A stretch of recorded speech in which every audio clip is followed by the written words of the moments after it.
बिस्मिल्लाहिर्रहमानिर्रहीम। आज हम लोग 9th क्लास के केमिस्ट्री का क्रैश प्रोग्राम आपके लिए लेकर आए हैं और इसमें आज हम पहले चैप्टर से रिलेटेड जितने भी शॉर्ट क्वेश्चंस हैं उनको डील करेंगे और इंशाल्लाह ताला MCQs को डील करेंगे। तो आप लोगों के पास नोट्स हैं, मैं बारी बारी हर एक क्वेश्चन को समझाऊंगा। शॉर्ट क्वेश्चन को वो आपने ना सिर्फ समझना अच्छे तरीके से बल्कि कोशिश करनी है कि इसी वक्त याद कर लें। मोर ओवर अगर आपको ज़हन में कुछ सवाल पैदा हो रहा है उस चीज़ से रिलेटेड तो आप हाथ खड़ा करके क्वेश्चन भी जो है वो पूछ सकते हैं। तो आइए हम इसको स्टार्ट करते हैं। जो पहला शॉर्ट क्वेश्चन आपके नोट्स में मौजूद है वो है define nuclear chemistry. Define nuclear chemistry. अच्छा जी, अब देखें nuclear chemistry basically branches of chemistry से लिया गया टॉपिक है। कहाँ से लिया गया टॉपिक है? ब्रांचेज ऑफ केमिस्ट्री से लिया गया टॉपिक, एक डेफिनेशन है। तो न्यूक्लियर केमिस्ट्री के बारे में वो कहता है that branch of chemistry which deals with the studies of followings. Number 1 radio activity, number 2 nuclear reactions, number 3 nuclear properties. अब देखो जरा, बात वो कर रहा है न्यूक्लियर केमिस्ट्री की। न्यूक्लियर केमिस्ट्री, आइए बेटा जी जरा समझने की कोशिश करते हैं कि न्यूक्लियर केमिस्ट्री क्या है। जी, न्यूक्लियर केमिस्ट्री में उसने 3 चीजों का जिक्र किया है। न्यूक्लियर केमिस्ट्री में उसने 3 चीजों का जिक्र किया है। ऐसी ब्रांच केमिस्ट्री की जिसमें हम रेडियो एक्टिविटी के बारे में जानने की कोशिश करते हैं। रेडियो एक्टिविटी, पहली बात तो ये हो गई, हम इसमें रेडियो एक्टिविटी के बारे में जानने की कोशिश करते हैं। दूसरी बात जो उसने कही है वो कही है न्यूक्लियर रिएक्शंस। दूसरी बात कही है न्यूक्लियर रिएक्शंस, हम लोग न्यूक्लियर रिएक्शंस के बारे में जानने की कोशिश करते हैं। और तीसरी बात उसने कही है न्यूक्लियर प्रॉपर्टीज। तीसरी बात उसने कही है न्यूक्लियर प्रॉपर्टीज। जी बच्चों जरा गौर फरमाइए, न्यूक्लियर केमिस्ट्री केमिस्ट्री की ऐसी ब्रांच है जिसमें हम 3 चीजों के बारे में पढ़ते हैं। Number 1 radio activity, number 2 nuclear reactions, number 3 nuclear properties. इनको उर्दू में भी हम यही कहते हैं। रेडियो एक्टिविटी को वैसे उर्दू में कहा जाता है, आप रेडियो एक्टिविटी भी कह सकते हैं, वैसे इसको कहते हैं ताबकारी। ताबकारी। दूसरी चीज है न्यूक्लियर रिएक्शंस, इनको न्यूक्लियर रिएक्शंस ही कहा जाता है, दैट इज न्यूक्लियर रिएक्शंस। इनको न्यूक्लियर रिएक्शंस ही कहते हैं। और तीसरे नंबर पे है न्यूक्लियर प्रॉपर्टीज। न्यूक्लियर प्रॉपर्टीज मतलब न्यूक्लियर खसूसियात। न्यूक्लियर खसूसियात। जी बेटा, ये 3 बातें हैं। जी, न्यूक्लियर केमिस्ट्री केमिस्ट्री की ऐसी ब्रांच है जिसमें हम ताबकारी, न्यूक्लियर रिएक्शंस और न्यूक्लियर खसूसियात यानी रेडियो एक्टिविटी, न्यूक्लियर रिएक्शंस और न्यूक्लियर प्रॉपर्टीज का मुताला करते हैं। Is it okay? आसान है बात। अब हमें इनकी डिटेल में जाने की अभी जरूरत नहीं है फिलहाल कि रेडियो एक्टिविटी क्या होती है, न्यूक्लियर रिएक्शंस क्या होते हैं और न्यूक्लियर प्रॉपर्टीज क्या होती हैं। बस आपको इसको याद रखना जरूरी है। आगे चलें जी। Define empirical formula with examples. Question number जो 2 है that is actually empirical formula. क्या होता है जनाब इंपिरिकल फार्मूला? आइए इसको समझने की कोशिश करते हैं कि what is meant bye empirical formula. Empirical formula हम किसको कहते हैं? अच्छा बेटा जी, इंपिरिकल फार्मूला किसी भी कंपाउंड का ऐसा फार्मूला, किसी भी कंपाउंड का ऐसा फार्मूला जो उस कंपाउंड में मौजूद एलिमेंट्स के एटम्स के दरमियान सिंपलेस्ट रेशो को जाहिर करता है। यानी ऐसा फार्मूला जो सिंपलेस्ट एटॉमिक रेशो को जाहिर करे, which shows the simplest atomic ratio. The simplest atomic ratio. जी बेटा, ऐसा फार्मूला जो सिंपलेस्ट एटॉमिक रेशो को जाहिर करे, सादा तरीन एटम के दरमियान सादा तरीन निस्बत को। Simplest atomic ratio show simplest atomic ratio मतलब सादा तरीन एटॉमिक या एटमी निस्बत। सादा तरीन एटमी निस्बत। जी बेटा, ऐसा फार्मूला जो किसी भी कंपाउंड में मौजूद एलिमेंट्स के एटम्स के दरमियान सिंपलेस्ट एटॉमिक रेशो को जाहिर करेगा उसे हम इंपिरिकल फार्मूला कहेंगे। अब इसका मतलब क्या है? जैसे कि उसने सवाल में भी पूछा है define empirical formula and also give the examples. तो एग्जाम्पल में मैं आपको बेंजीन की एग्जाम्पल दे सकता हूं। बेंजीन जो है एक ऑर्गेनिक कंपाउंड है बेंजीन एक ऑर्गेनिक कंपाउंड है और इसका वैसे केमिकल फार्मूला होता है C6H6, और अगर हम सिंपलेस्ट रेशो की तरफ चलें तो 6 और 6 के दरमियान सिंपलेस्ट रेशो 1:1 है। तो अब इसका इंपेरिकल फार्मूला क्या बन सकता है, C1H1, या आप इसको CH भी लिख सकते हो, खाली इसको CH भी लिख सकते हो, ठीक है। बेंजीन का मॉलिक्यूलर फार्मूला होता है C6H6, लेकिन अगर आप इसका इंपेरिकल फार्मूला निकालते हो तो 6 कार्बन के भी 6 एटम्स थे, हाइड्रोजन के भी 6 एटम थे, रेशो बनती है 1:1 की, तो इसका इंपेरिकल फार्मूला C1H1 या CH भी लिखा जा सकता है। तो दो शॉर्ट क्वेश्चन हो गए। इंपेरिकल फार्मूला क्या है, इंपेरिकल फार्मूला ऐसा फार्मूला जो किसी भी कंपाउंड में मौजूद एलिमेंट्स के एटम्स के दरमियान सिंपलेस्ट रेशो को जाहिर करे। और पहला शॉर्ट क्वेश्चन क्या था, न्यूक्लियर केमिस्ट्री किसे कहते हैं, केमिस्ट्री की वो ब्रांच जिसमें हम रेडियो एक्टिविटी, न्यूक्लियर रिएक्शंस और न्यूक्लियर प्रॉपर्टीज के बारे में जानने की कोशिश करते हैं। अब अगला क्वेश्चन जो हमारे पास नोट्स में लिखा गया है, आपके लिए डिजाइन किया गया है, वो है write two differences between atoms and ions. Atom और आयंस में डिफरेंसेस निकालें, एटम क्या होता है और आयन क्या होता है।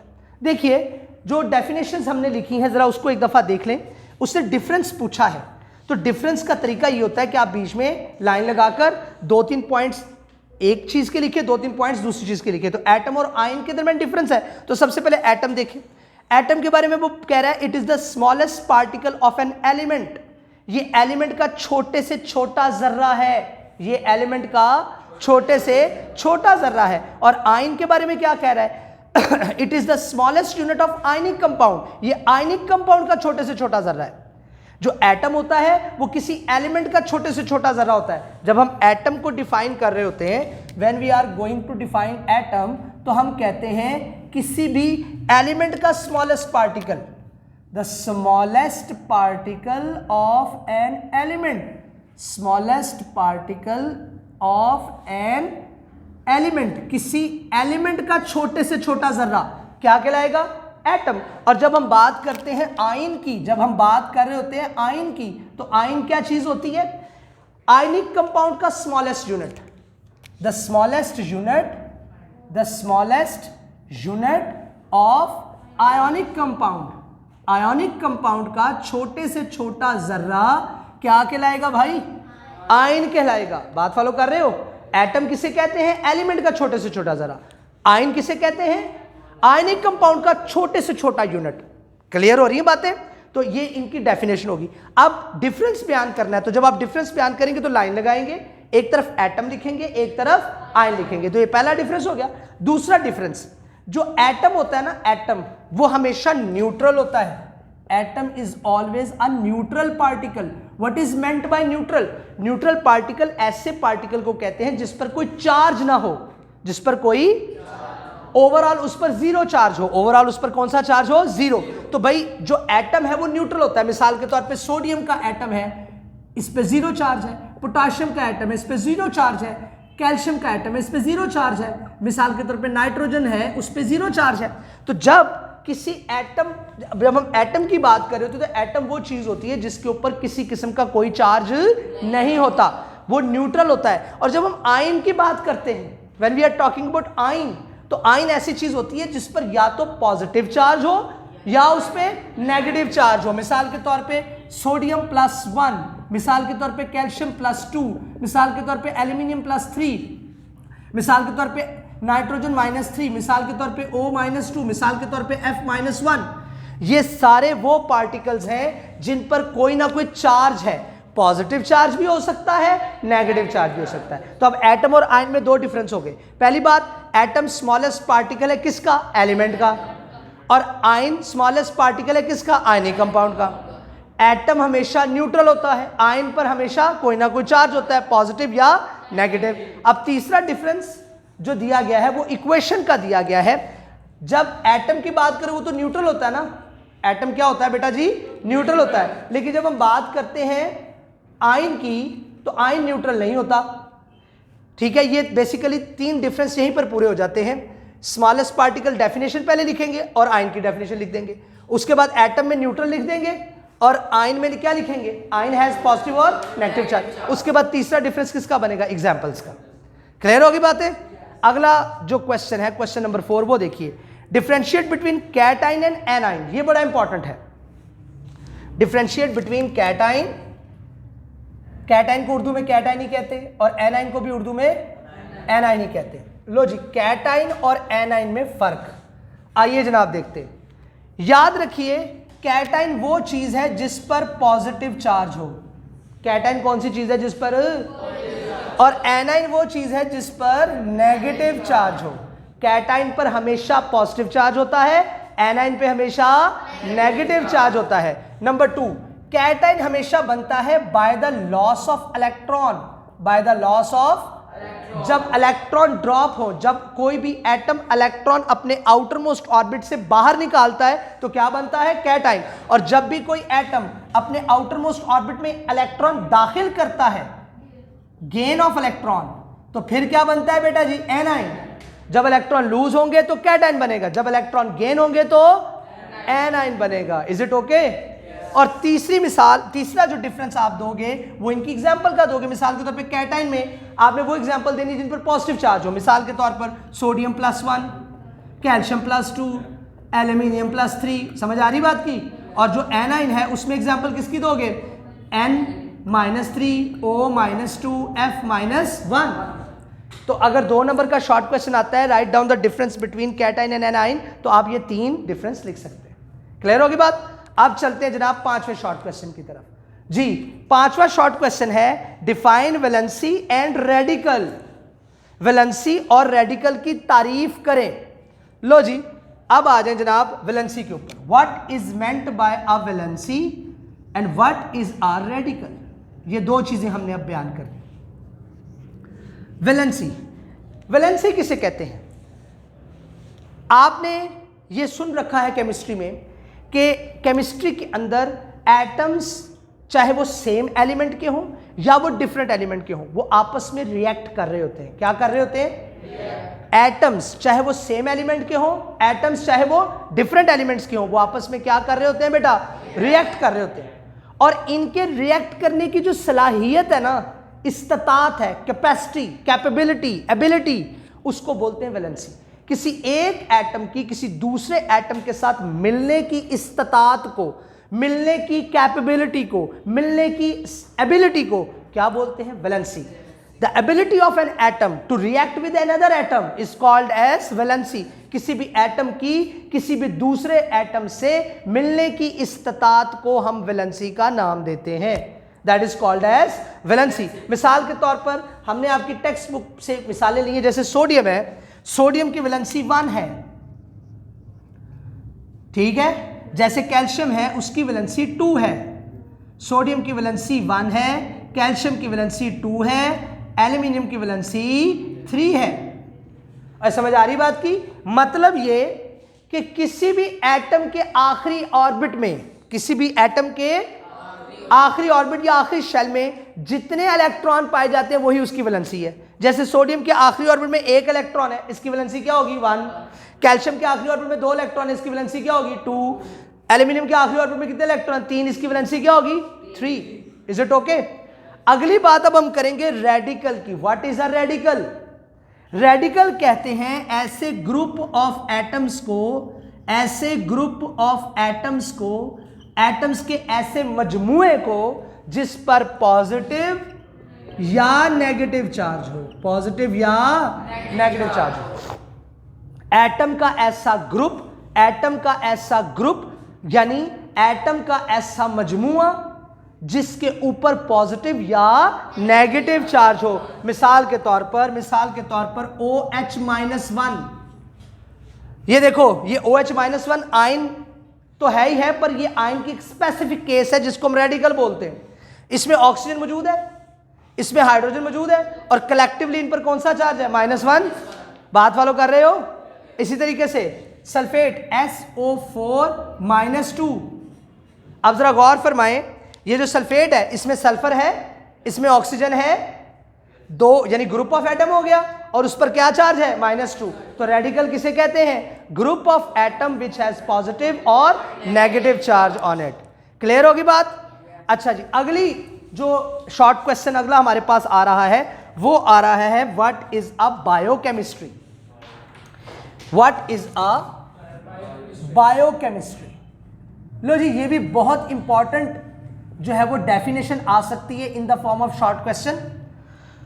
तो बायोकेमिस्ट्री में वो क्या कहता है, the branch of chemistry, chemistry की वो शाख in which we study the followings, जिसमें हम मदरजा झेल चीजों का मुताला करते हैं। जो उर्दू मीडियम वाले बच्चे हैं ना, वो नोट्स के ऊपर ही लिखते जाएं, मैं साथ साथ उर्दू बता रहा हूं, ठीक है जी। The branch of chemistry in which we study the following, ऐसी ब्रांच केमिस्ट्री की जिसमें हम मदरजा झेल चीजों का मुताला करते हैं। किसका मुताला करते हैं? स्ट्रक्चर का, कंपोजिशन का और केमिकल रिएक्शंस का। देखो 3 चीजों का जिक्र किया गया, structure, number 2 chemical composition, chemical composition और last but not least chemical reactions. अच्छा, इनका मुताला कहां करते हैं? इनका मुताला करते हैं in living things, in living things, living organisms या लिविंग थिंग्स।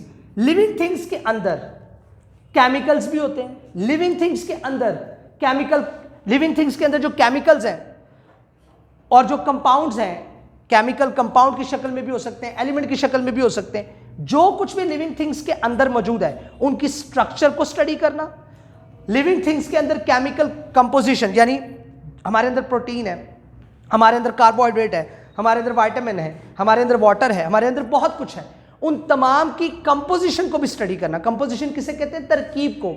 मिसाल को कार्बोहाइड्रेट है, हमारी बॉडी के अंदर पाए जाते हैं, ये किस चीज के बने हैं? तो जब हम ये जानने की कोशिश करेंगे कार्बोहाइड्रेट किस चीज के बने, तो आप कहेंगे हमने कार्बोहाइड्रेट की केमिकल कंपोजिशन को पढ़ा। किसको पढ़ा? वो दिखते कैसे, इसका मतलब क्या होता है? स्ट्रक्चर। और हमारी बॉडी में लाखों करोड़ों केमिकल रिएक्शंस हो रहे हैं। जैसे फूड की डाइजेशन भी एक केमिकल रिएक्शन है, फूड की डाइजेशन भी एक तो भाई बायोकेमिस्ट्री कहते हैं ऐसी ब्रांच ऑफ केमिस्ट्री को जिसमें हम लिविंग थिंग्स में 3 चीजों के बारे में पढ़ते हैं, structure of the chemicals, number 2 their chemical composition, number 3 all of the chemical reactions which are taking place in human body। किसी भी केमिस्ट्री की वो ब्रांच जिसमें हम किसी भी लिविंग ऑर्गेनिज्म, किसी भी जिंदा जानदार में मौजूद चीजों की, केमिकल्स की स्ट्रक्चर के बारे में जानते हैं, उनकी माहियत के बारे में जानने की कोशिश करते हैं, केमिकल कंपोजिशन, और लिविंग ऑर्गेनिज्म में होने वाले केमिकल रिएक्शंस के बारे में स्टडी करते हैं। ऐसी ब्रांच को हम क्या कहते हैं बेटा? बायोकेमिस्ट्री। अब आ जाए जनाब, अगली चीज है define diatomic molecules. Define diatomic molecules. जी बेटा, डाई एटॉमिक मॉलिक्यूल किसे कहते हैं? भाई नाम से जाहिर है, डाई का मतलब होता है 2। डाई का मतलब क्या होता है बेटा जी? 2। ऐसा मॉलिक्यूल जो 2 एटमों से मिलकर बने, ऐसा मॉलिक्यूल जो 2 एटमों से मिलकर बने, उसे हम क्या बोलेंगे? Diatomic molecule. मिसाल के तौर पर जरा देखना, हाइड्रोजन का एक एटम दूसरे एटम से मिलता है तो हाइड्रोजन का एक मॉलिक्यूल बनता है। ऑक्सीजन का एक एटम ऑक्सीजन के दूसरे एटम से मिलता है तो O2 बनता है। नाइट्रोजन का एक एटम नाइट्रोजन के दूसरे एटम से मिलता है तो N2 बनता है। आप देख लें, इन तमाम मॉलिक्यूल्स में एटम्स कितने कितने नजर आ रहे हैं? 2-2 नजर आ रहे हैं। इसको हम बोलेंगे डाई एटॉमिक मॉलिक्यूल। ऐसा मॉलिक्यूल जो 2 एटम से मिलकर बने उसे हम क्या बोलेंगे बेटा जी? Die atomic molecule. उसके बाद next, what right any 2 applications of inorganic chemistry. अब ये सवाल जरा गौर से देखें, ये सवाल पता है क्या पूछा है? इनऑर्गेनिक केमिस्ट्री की 2 एप्लीकेशंस के बारे में बताओ। इनऑर्गेनिक केमिस्ट्री की डेफिनेशन नहीं पूछी उसने, क्या पूछा है? एप्लीकेशंस। एप्लीकेशंस का मतलब क्या होता है? फायदे। कि इनऑर्गेनिक केमिस्ट्री कहां कहां लागू होती है, कहां कहां ये अप्लाई होती है। तो उसने क्या लिखा है? It has applications in every aspect of chemical industry. इसका केमिकल इंडस्ट्री, कीमियाई सनत के हर डिपार्टमेंट पर इसके असरात हैं। नंबर 1 ग्लास, शीशा बनाना। नंबर 2 सीमेंट बनाना। Number 3 ceramics. यानी ये 3 मेजर फील्ड्स हैं जिन पर इंडस्ट्रियल केमिस्ट्री अप्लाई हो रही है। कौन कौन सी? ग्लास, सीमेंट और सिरामिक। सिरामिक को उर्दू में सिरामिक ही कहते हैं। आगे चलें जी। How free radical is formed, that is very important short question. How free radical is formed. आइए जनाब देखते हैं कि फ्री रेडिकल कैसे बनता है।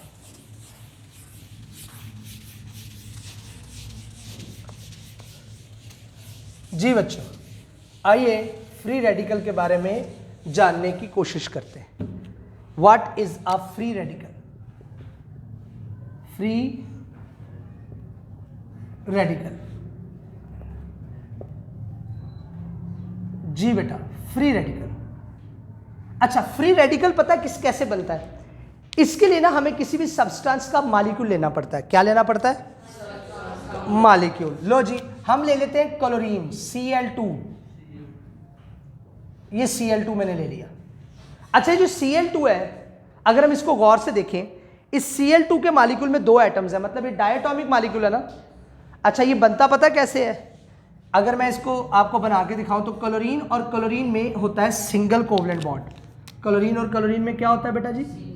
Single covalent bond. क्या होता है?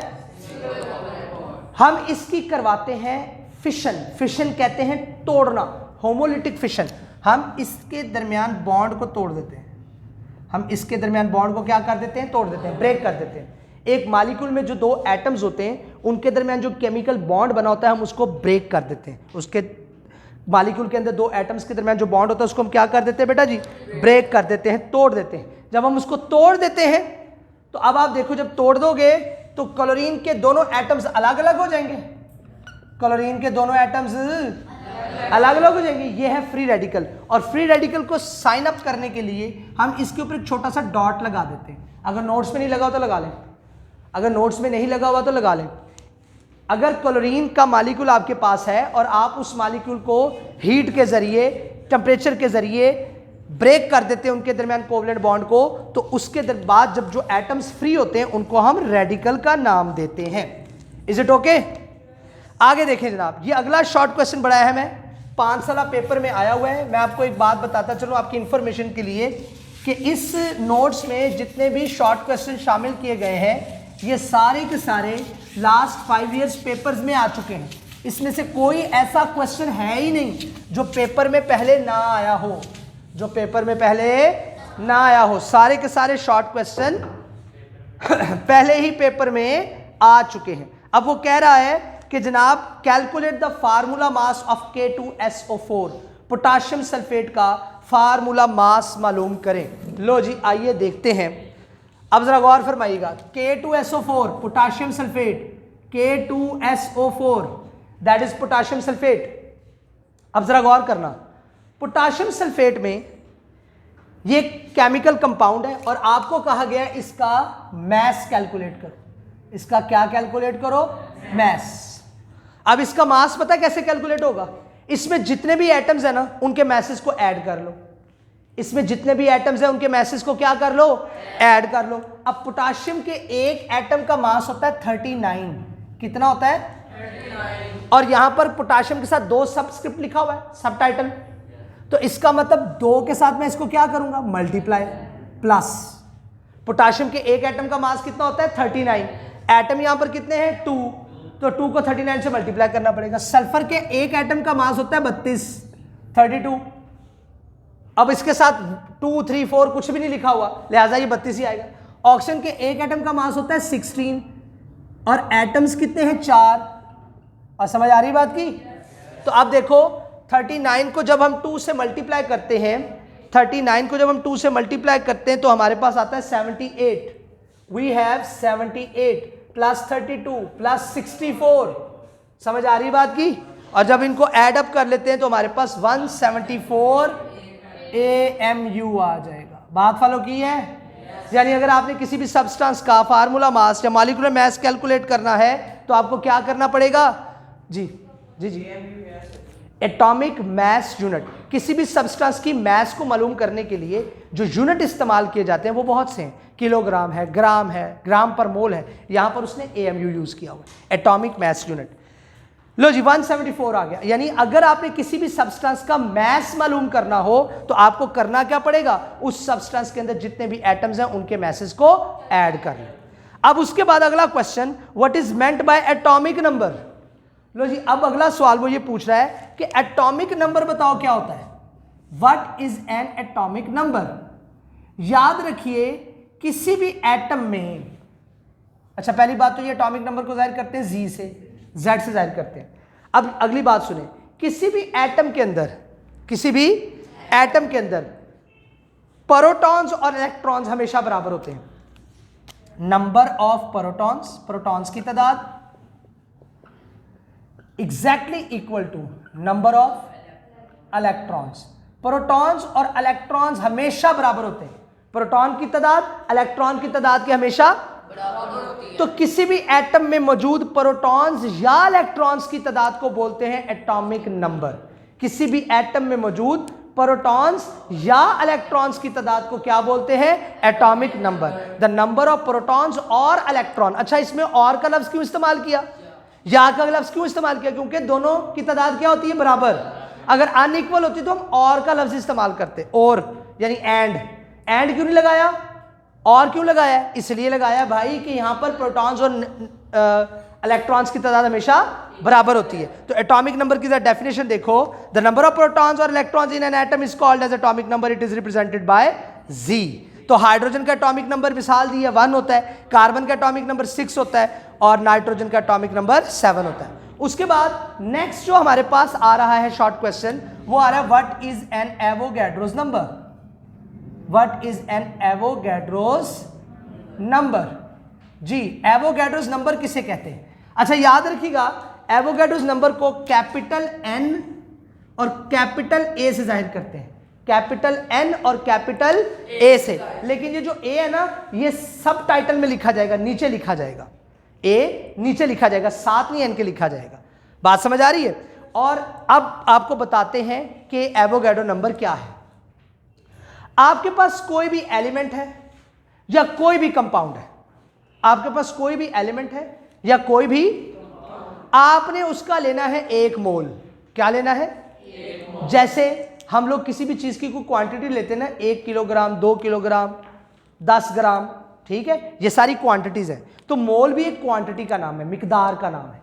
आपने किसी भी सब्सटेंस का 1 मोल लेना है, चाहे एलिमेंट का ले लो चाहे कंपाउंड का ले लो, 1 मोल लेना है। क्या लेना है? 1 मोल। 1 मोल में जितने भी पार्टिकल्स होंगे ना, वो एवोगैड्रो नंबर कहलाएगा। 1 मोल में जितने भी पार्टिकल्स होंगे, किसी भी सब्सटेंस के 1 मोल में जितने भी पार्टिकल्स होंगे, वो क्या कहलाएगा? अच्छा, मैं आपको इसको एक आसान एग्जांपल से समझा देता हूं। 1 दर्जन पेंसिल्स लेने जाओ, 1 दर्जन, तो उसमें कितनी पेंसिल्स आएंगी? 12, पक्की बात है। 1 दर्जन माल्टे लेने जाओ, कितने माल्टे आएंगे उसमें? 12। अच्छा, 1 दर्जन की बात जब भी की जाएगी, 1 दर्जन किसी भी चीज की क्वांटिटी हो, लेकिन उसमें नंबर ऑफ पार्टिकल्स क्या होंगे? 12। चाहे 1 दर्जन जहाज ले लो, या 1 दर्जन पेंसिल ले लो, चाहे 1 दर्जन नीडल ले लो। 1 दर्जन की जब बात करोगे तो उसमें नंबर ऑफ पार्टिकल्स की तादाद, नंबर ऑफ पार्टिकल्स कितने होंगे? 12। ऐसा ही है? बिल्कुल उसी तरीके से अगर आपने किसी भी सब्सटेंस का 1 मोल लिया, किसी भी सब्सटेंस का, तो 1 मोल में पार्टिकल्स की तादाद को कहते हैं एवोगैड्रोस नंबर। किसी भी सब्सटेंस के 1 मोल में मौजूद पार्टिकल्स की तादाद को क्या कहते हैं? अच्छा, 1 दर्जन में कितने पार्टिकल्स होते हैं? 12, और 1 मोल में होते हैं 6.02 मल्टीप्लाई 10⁻23। किसी भी सब्सटेंस के 1 मोल में कितने पार्टिकल्स होते हैं बेटा? 6.02 मल्टीप्लाई 10⁻, जैसे 1 दर्जन में कितने पार्टिकल्स होते हैं? 12। तो अगर आप 1 मोल किसी भी सब्सटेंस का ले लेते हो तो उसमें कितने पार्टिकल्स होंगे बच्चों? 6.02 मल्टीप्लाई। क्लियर होगी बात? आगे देखें, differentiate between homogeneous and heterogeneous mixture. Homogeneous और हेट्रोजीनस मिक्सचर में फर्क। अच्छा जी, बड़ा सिंपल सा फर्क है, आइए इसको देख लेते हैं। सबसे पहले वो कहता है homogeneous mixture, a mixture that have uniform composition throughout are called as homogeneous mixture. कहता है जी, ऐसा मिक्सचर, 2 या 2 से ज्यादा चीजों का, 2 या 2 से ज्यादा चीजों का ऐसा मिक्सचर जिसमें कंपोजिशन यूनिफॉर्म हो, इसको उर्दू में भी ऐसी कहेंगे। 2 या 2 से ज्यादा चीजों का मिक्सचर जिसमें कंपोजिशन क्या हो? यूनिफॉर्म हो। कंपोजिशन क्या हो? मिसाल के तौर पर आइसक्रीम, गैसोलीन। गैसोलीन ऑयल का नाम है, पेट्रोल का नाम है। किसका नाम है? पेट्रोल का नाम। अब इसमें बहुत सी चीजें होती हैं, लेकिन क्या आपको नजर आती हैं? अच्छा, मिसाल ले लेते हैं एक और, पानी ले लें। पानी का फिजिकल स्टेट क्या होता है? लिक्विड। पानी का फिजिकल स्टेट क्या होता है? इसमें शुगर डालें, शुगर का फिजिकल स्टेट क्या होता है? सॉलिड। अच्छा, सॉलिड शुगर को जब पानी में हल करते हो थोड़ी देर बाद हेलोजिनेटी हो जाती है, शुगर नजर आती है, फिर उसके बाद आप कहेंगे यूनिफॉर्म कंपोजिशन है इस सोल्यूशन की। क्या है? यूनिफॉर्म का मतलब जिसमें मुख्तलिफ चीजों के फिजिकल स्टेट डिफरेंट थे लेकिन उनको मिक्स ऐसे किया गया कि उनका एक फेज बन गया। क्या बन गया? जैसे पानी के अंदर चीनी डालकर हल कर लो तो चीनी नजर नहीं आती आपको कि यूनिफॉर्म मिक्सचर बना है, या इसको आप बोलोगे होमोजीनस मिक्सचर बना है। क्या बना है? उसी तरह गैसोलीन पेट्रोल में काफी चीजें होती हैं लेकिन हमें नजर, क्योंकि होमोजीनस मिक्सचर होता है। क्या होता है? इसी तरीके से हेट्रोजीनस मिक्सचर पता है क्या होता है? जिसमें दो या दो से ज्यादा चीजों को मिक्स करो लेकिन वो अपनी आइडेंटिटीज बरकरार रखे। मिसाल के तौर पे पठान को कभी छल्ली भूनते देखा है? वो जिस मिक्सचर में भूनता है उसमें रेत होती है और उसमें नमक होता है। कभी देखे पास खड़े होकर, नमक भी नजर आ रहा होगा, रेत भी नजर आ रही होगी, क्योंकि वो हेट्रोजीनस मिक्सचर है। वो क्या है? हेट्रोजीनस और होमोजीनस में फर्क आ गया। हेट्रोजीनस में चीजें अपनी आइडेंटिटी नहीं खोती और होमोजीनस में अपनी आइडेंटिटीज लूज कर देती। आगे जनाब देखें, describe the scope of biochemistry. Definition नहीं पूछी, स्कोप पूछा है, एप्लीकेशन। ठीक है जी। Applications of biochemistry are in the field of medicine, food sciences and agriculture. लो जी, बायोकेमिस्ट्री की जो एप्लीकेशन है हमारे पास इंडस्ट्री में वो कहां कहां है? बहुत सी जगहों पर है, लेकिन 3 मेन पॉइंट्स लिख दिए उसने, मेडिसिन में, फूड साइंसेज में और एग्रीकल्चर। एग्रीकल्चर उर्दू में किसको कहते हैं? ज़राअत को। फूड साइंसेज यानी ये न्यूट्रिशन का जितने भी है, मेडिसिन, अद्वियात। आगे देखें, calculate the number of molecules in 9 gram of water. Number of molecules मालूम करने हैं 9 ग्राम ऑफ वाटर में। लो जी, आइए इसको देख लेते हैं, ये कैसे मालूम किया गया है। समझ आ रही है ना? चलिए, वेरी गुड। ये सारे क्वेश्चन बारहा पेपर में आ चुके हैं बेटा। ठीक है, मैंने सारे क्वेश्चन पास पेपर से लिए, ये वाले जो मैं आपको करवा रहा हूं, तो इनको ध्यान से समझते जाएं। लो जी, नंबर ऑफ मॉलिक्यूल्स मालूम करने बेटा। नंबर ऑफ मॉलिक्यूल्स मालूम करने के लिए पहले तो आप देखिए उससे पूछा क्या, calculate the number of molecules of 9 gram of water. 9 gram water है, उसके नंबर ऑफ मॉलिक्यूल्स आपने मालूम करने। आइए जनाब देखते हैं कैसे मालूम होंगे। अच्छा, नंबर ऑफ मॉलिक्यूल्स मालूम करने का जो फार्मूला होता है ना, याद रखना। अब नंबर ऑफ मॉलिक्यूल्स, जब भी आपने किसी भी चीज के number of molecule find out करने हो ना, तो एक फार्मूला याद रखना है और वो है moles multiplied by Avogadro's number. Moles multiplied by Avogadro's number. यानी अगर आपने नंबर ऑफ मॉलिक्यूल्स निकालने हैं तो आपको 2 चीजों की जरूरत है, एक तो मोल्स की और दूसरा एवोगैड्रो नंबर। भाई एवोगैड्रो नंबर तो हमें पता है क्या होता है, 6.02 मल्टीप्लाई 10 पावर। पर इस केस में मोल्स की वैल्यू हमारे पास मौजूद नहीं है। और मोल्स कैसे निकालते हैं? मोल्स निकालने का फार्मूला होता है मैस ओवर मॉलिक्यूलर मैस या मोलर मैस। अब आप जरा गौर करें, पानी की मास दी गई है, कितनी दी गई है? 9 ग्राम। उसको ऊपर पुट कर दो। पानी की मॉलिक्यूलर मैस क्या होती है? Molar mass 18 is equal to 0.5 moles. कितने आ गए? अब आपने number of molecule find out करने थे, लगाओ ऊपर value, number of molecules of water. Number of molecules of water is equal to जी, मोल्स कितने हैं? 0.5 मल्टीप्लाइड बाय एवोगैड्रो नंबर क्या है? 6.02 मल्टीप्लाइड 10। अब जब आप इसको हल करोगे तो आपके पास आ जाएगा 3.01 मल्टीप्लाइड 10 पावर 23 मॉलिक्यूल्स। और समझ आई है बात की? इजी है। मोल्स पहले निकाले, क्योंकि मोल्स निकालना हमारे लिए जरूरी था। Number of molecule find out करना है तो मोल्स को मल्टीप्लाई करना पड़ेगा एवोगैड्रोस नंबर से। तो एवोगैड्रो नंबर तो हमारे पास मौजूद है 6.02 मल्टीप्लाई 10⁻23 मोल्स। ये निकाले, इनको मल्टीप्लाई करोगे तो ये आ जाएगा। आगे देखें जनाब, define organic chemistry. That is again very easy. Organic chemistry क्या होता है?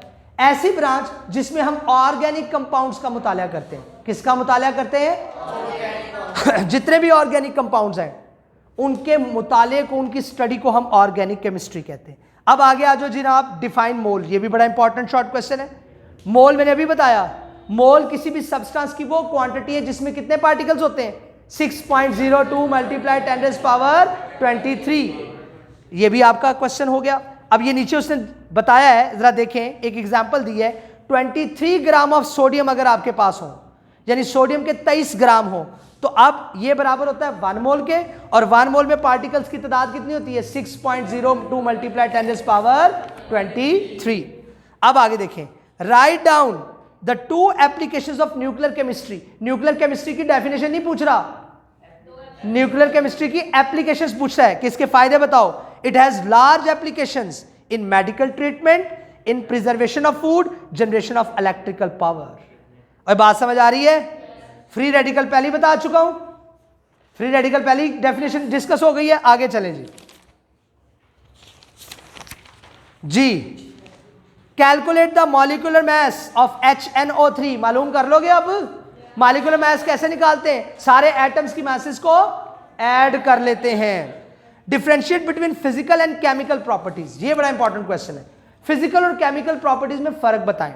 याद रखिए, फिजिकल प्रॉपर्टीज का ताल्लुक होता है किसी भी सब्सटेंस की फिजिकल स्टेट से।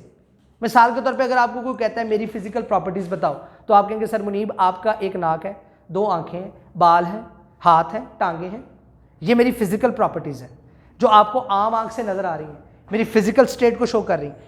एक होती है केमिकल प्रॉपर्टीज। केमिकल प्रॉपर्टीज वो होती हैं जो आप देख नहीं पाते आमतौर पर, क्योंकि उसमें केमिकल चेंज आ रहा होता है। क्या आ रहा होता है? केमिकल चेंज को आम आंख से ऑब्जर्व नहीं किया जा सकता। हमें यह पता चल रहा होता है कि कोई चीज मिलकर नई चीज बना रही है, लेकिन वो केमिकल चेंज आ क्या रहा है उसको स्टडी करना पड़ता है। वो हम लोग जाहिरी तौर पर या किसी भी सब्सटेंस की फिजिकल स्टेट को देख के अंदाजा नहीं लगा सकते। तो फिजिकल स्टेट, ऐसी प्रॉपर्टी जो फिजिकल स्टेट को जाहिर करे उसको बोलते हैं फिजिकल प्रॉपर्टी। ऐसी प्रॉपर्टी जो केमिकल चेंज, केमिकल स्टेट को जाहिर करे उसे बोलते हैं केमिकल प्रॉपर्टी। अब फिजिकल प्रॉपर्टीज में melting point, boiling point, chemical properties में कंबस्शन,